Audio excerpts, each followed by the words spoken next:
بسم اللہ الرحمن الرحیم۔ السلام علیکم ناظرین، جیسا کہ میں واقعہ کربلا کا تاریخی پس منظر آپ کے سامنے بیان کر رہی ہوں، تو آج ہم انشاءاللہ اس کے دوسرے حصے میں وہیں سے سلسلہ شروع کریں گے جہاں سے ہم نے منقطع کیا تھا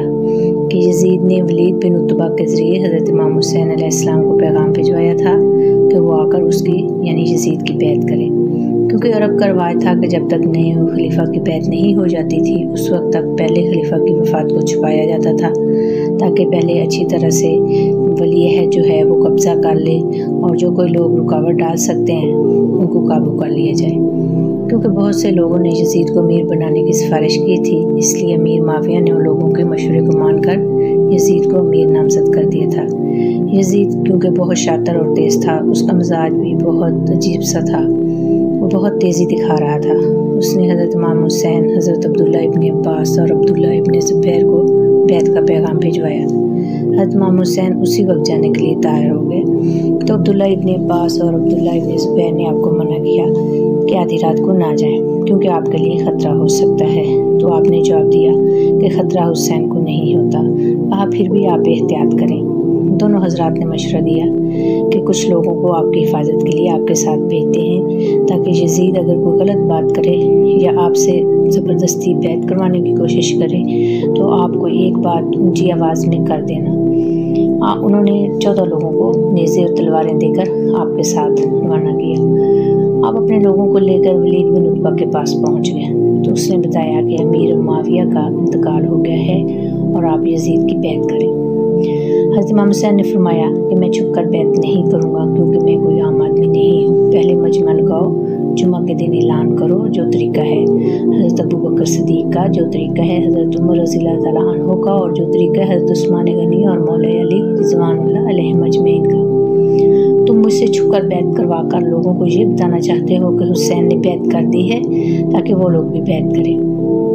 اس لیے یہ کام اسی طرح ہوگا جو طریقہ خلفائے راشدین کے دور میں تھا۔ آپ نے جب یہ بات کی تو ولید نے کہا کہ آپ حضرت وسلم کے نواسے ہیں، میں آپ کا بہت احترام کرتا ہوں، لیکن مجھے جو حکم دیا گیا تھا میں نے اسی پہ عمل کیا۔ وہاں ایک بہت غلط قسم کا آدمی بیٹھا تھا جس کی سوچ بالکل بھی ٹھیک نہیں تھی، اس شخص کا نام عبدالملک بن مروان تھا۔ ولید کے کان میں سرگوشی کر کے کہنے لگا کہ اگر آج حسین تمہارے ہاتھ سے نکل گیا تو تمہارے لیے بہت بڑا مسئلہ کھڑا ہو جائے گا، اس لیے ان سے بیعت کرواؤ یا پھر ان سے کہو کہ جنگ کے لیے تیار ہو جائیں۔ اس کی یہ بات آپ نے سن لی اور فرمایا کہ اگر تمہارے اندر اتنی جرأت ہے تو سامنے آ کر مقابلہ کرو اور پھر انجام دیکھ لو۔ آپ علیہ السلام نے باہر آ کر عبداللہ بن عباس اور حضرت عبداللہ بن زبیر اور دیگر ساتھیوں کو یہ سارا ماجرا بتایا کہ یہ بات ہے۔ ان لوگوں نے آپ کو مشورہ دیا کہ مکہ، عراق اور کوفہ سے لوگوں کو بلا کر مشاورت قائم کرتے ہیں، آپ رک جائیں، ایک بڑی مجلس سے مشاورت قائم کرتے ہیں۔ آپ علیہ السلام نے فرمایا کہ آپ لوگ اگر مشاورت قائم کرتے ہیں تو ولید اور عبدالملک بن مروان تو جنگ کرنے کے لیے تیار بیٹھے ہیں، اور نبی پاک صلی اللہ علیہ وسلم نے فرمایا تھا کہ ایک مینڈھا ہوگا جس کی وجہ سے مدینہ کی گلیوں میں خون بہے گا، اور میں وہ مینڈھا نہیں بننا چاہتا۔ تو ان لوگوں نے پوچھا تو پھر آپ کیا کریں گے؟ حضرت امام حسین علیہ السلام رو پڑے اور فرمایا کہ میں مدینہ چھوڑ دوں گا لیکن مدینہ کی حرمت کو پامال نہیں ہونے دوں گا۔ تو ناظرین آج کے لیے اتنا ہی، انشاءاللہ اگلی ویڈیو میں اس کے اگلے